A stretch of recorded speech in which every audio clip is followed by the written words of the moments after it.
Salut, c'est le Bénin de Yingui. Alors, je suis à vous, là, n'est-ce pas, au sujet de cet incident qui a eu lieu au niveau de l'hôtel Sawa aujourd'hui, en date du 24 septembre, aux environs de 16 heures. Et, n'est-ce pas, essayer un peu d'analyser cette situation dans deux angles, sous deux angles. Le premier étant exactement, ou alors plus plausiblement, ce qui s'est passé. Et le deuxième, le récit fait par le gouverneur qui parle d'un incident où il y a eu des coups de sommation, où des enquêtes approfondies ont immédiatement,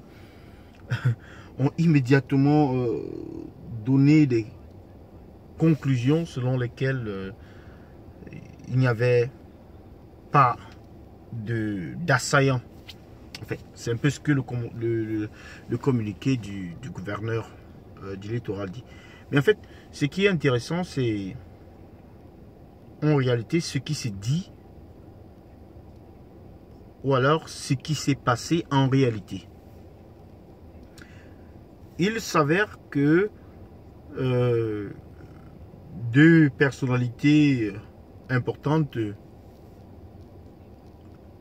se soient donc retrouvées dans cet hôtel. Et selon ce que rapporte Boris Berthold, d'après ses sources, les agents de sécurité qui sont en charge n'est-ce pas, de la sécurité de monsieur Ekama Patrice, qui est le maire de Buea, qui, paraît-il, a des agents de sécurité ou alors des hommes armés qui ne sont pas des forces de l'ordre, qui sont ni les gendarmes ni les policiers, mais qui sont à sa disposition. Ils sont, en fait, on réfère à eux dans cet article comme la milice de Kama.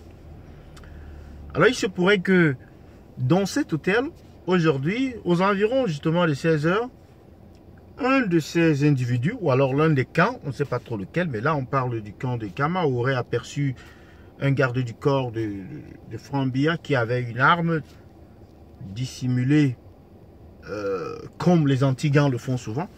Et la personne a crié Ambazonia, et puis des coups, les coups de sommation ont commencé à siffler par-ci par-là. Et on peut voir dans la vidéo qui a été largement diffusée le maire Ekama en question traîné au sol, traîné, malmené là, comme je sais pas trop quoi, mais bon, c'est pas quand même assez professionnel pour ces forces de sécurité, à moins qu'elles aient été prises par surprise. Mais en réalité, c'est ce qui se serait passé. Il y a eu ce coup de sommation, et puis la situation s'est rapidement, n'est-ce pas, décongestionnée. Et les gardes du corps en question ont été brièvement interpellés apparemment par les services de police, de renseignement pour, je sais pas, de police pour enquête, pour savoir ce qui s'est passé. Je sais pas trop ce qui, normalement, est-ce que c'est autorisé d'avoir des gardes du corps qui sont pas des policiers ou des hommes en tenue, mais qui sont armés? Est-ce normal? Est-ce légal? C'est la question que je pose. Et puis, qu'est-ce qui arrivera donc à ces gardes du corps du tout-puissant maire de Buea et Kaba? Ça, c'est une autre question. Au-delà de ça, on peut voir qu'il y a une espèce de psychose et de panique un peu partout. On peut voir qu'un petit incident comme celui-là, une mauvaise lecture, peut entraîner des conséquences. Et je suis même surpris, ou alors beaucoup de personnes sont surpris qu'il n'y a pas de mort d'homme là. On a entendu les coups de feu. Quelqu'un pouvait prendre une balle, même une balle perdue. Mais heureusement, il n'y a pas eu de mort. Mais a-t-on tiré des leçons? Quelles sont les leçons que les autorités vont tirer de là? Et comment est-ce que ces leçons vont pouvoir affecter leur comportement futur ou bien le fonctionnement c'est-à-dire le fonctionnement sur le plan sécuritaire référent à cette personne ou à ces personnes-là. Ça peut être encore comme un autre jour avec un ministre, avec la garde d'un ministre ou la garde d'un gouverneur, je ne sais pas trop quoi.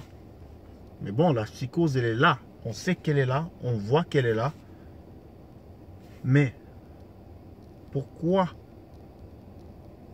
le gouverneur n'a-t-il pas dit la vérité, de dire que c'était deux camps, c'était bleu sur bleu, plutôt que de dire que c'était une fausse alerte?